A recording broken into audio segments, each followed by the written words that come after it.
মুসলিম বলতে সকলের দুইটি চাহিদা।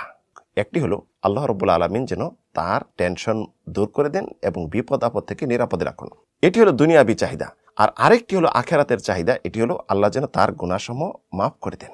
এই দুইটি চাহিদা পূর্ণ হবে একটি আমলে, যে আমলটি অতি সহজ এবং যে কোনো সময় আমলটি আপনি করতে পারবেন। সেটি হলো রাসূল সাল্লাল্লাহু আলাইহি সাল্লামের প্রতি বেশি বেশি দরুদ ও সালাত ও সালাম পড়া। উবাই ইবনে কাবের হাদিস। উবাই ইবনে কাব বলেন, ইয়া রাসূলুল্লাহ, আমি আপনার প্রতি বেশি বেশি দরুদ ও সালাত ও সালাম পড়তে ভালোবাসি। আমি সারাদিন যা দোয়া করি তা আপনার জন্য কি 1/4 করব, না অর্ধেক, না 2/3?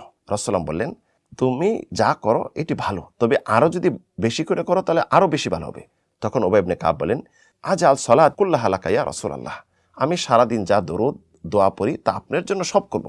তখন রাসূল বলেন, ইদান তুকফা হাম্মাক ওয়া ইগফারু লাকা যামবাক, তাহলে তোমার জন্য দুনিয়াবি এটাই যথেষ্ট হবে এবং আখিরাতে আল্লাহ রাব্বুল আলামিন তোমার গুনাহ মাফ করে দিবেন।